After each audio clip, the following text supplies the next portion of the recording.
Hey guys, it's Kelly Latimer here for Tech 360, and today I'm going to be breaking down a few ways that mothers can get a bit of reprieve and refocus on their sanity this Mother's Day. Now, as you can see, I am in my bedroom because, let's face it, there aren't very many places in the house that you can retreat to that are still sacred, what with everyone working from home and the kids doing home-based learning.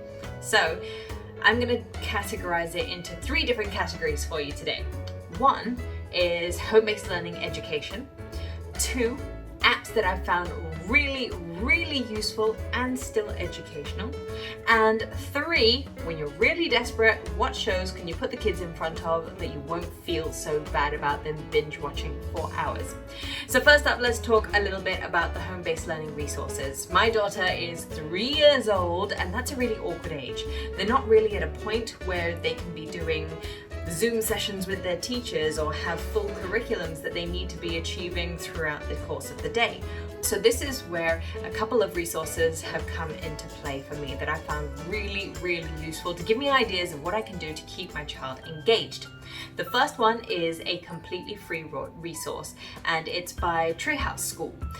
They are the sort of school / co-working environment, Treehouse, that we all know and love, especially if you are a working mother or if you're an entrepreneur and you have kids and you don't want to have to choose between working and spending time with your children. You can kind of have a bit more of a balance.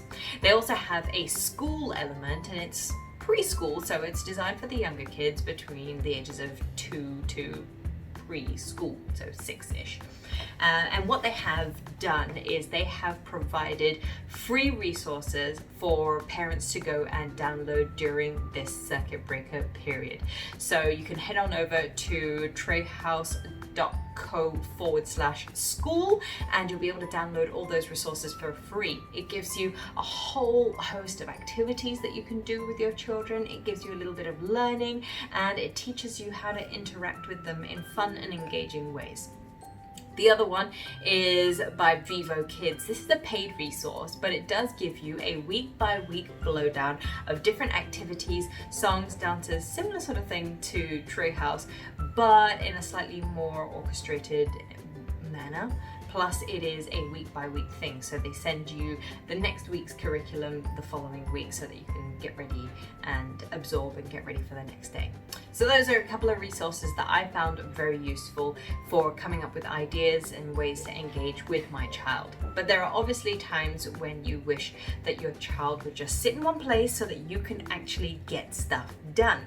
This is where a tablet comes into play, and whilst I'm not the biggest fan of getting them in front of a screen for hours and hours and hours on end, sometimes you just need a little bit of time to yourself to get something done, whether it's a quick workout, whether it's the laundry, whether it's cleaning the house, or whether it's your own personal work.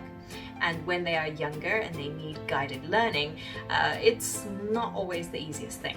So there are 2 apps that I found exceptionally useful, and they are also free. The first one is DuckDuckMoose. This is a counting app which helps your child to understand a little bit more about mathematics and logic in a fun way. Sienna has been going through and making juice using different types of fruits in different quantities, and then as you progress through the levels, it sort of increases in difficulty as you change up the mixology, and then it progresses through other activities as well. But you have to essentially build and upgrade your city, so there's a fun gamification element of that. The other app, which I am absolutely obsessed with, and I highly recommend that anyone who has a young child should download because it's free, it's a great resource, and there are great educators behind it, is Khan Academy Kids.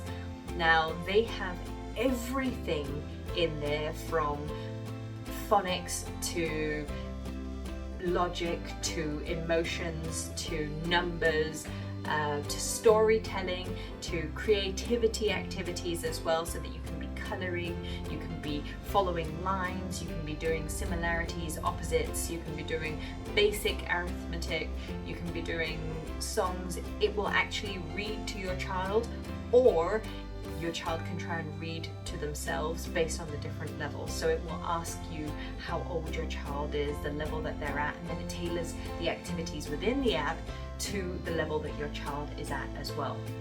The graphics are great. It is very, very interactive. So it's one of the apps that I feel very comfortable leaving Sienna with, knowing that she'll actually be guided through the learning process instead of me needing to prompt her and ask her questions.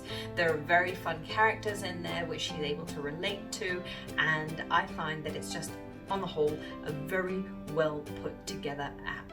So if you are desperate for something that isn't going to cost an arm and a leg, Khan Academy Kids is my #1 app that you need if you have young children.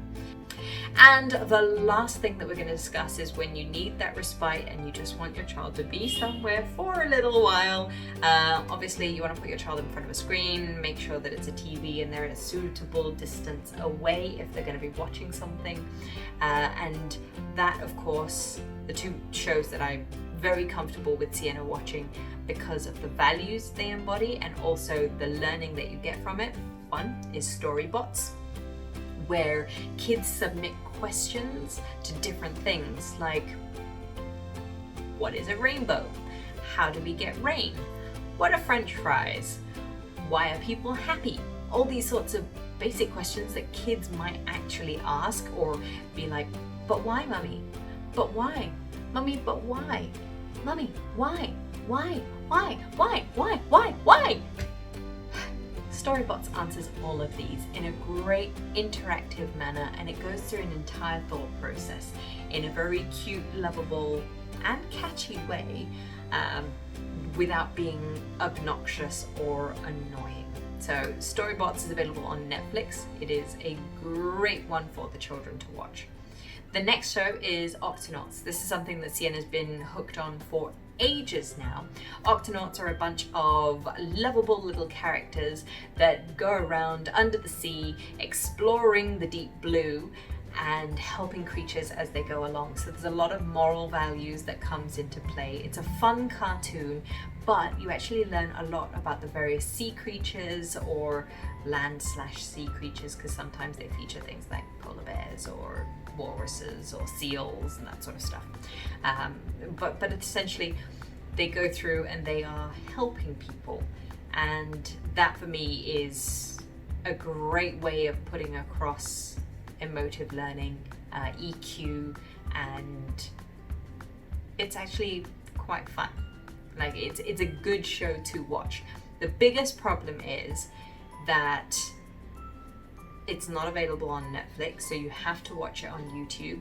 And if you're not finding the right resources, you're gonna get like little snippets of little snippets of little snippets. It's very hard. So you actually do have to search on YouTube Octonauts full episodes in order for you to find the right ones. And there you go. That is my roundup of ways in which a mother, especially on Mother's Day, can occupy her children to ensure that she gets a little bit of time to zen out by herself. Because let's face it, this Mother's Day, all we want is some peace and quiet.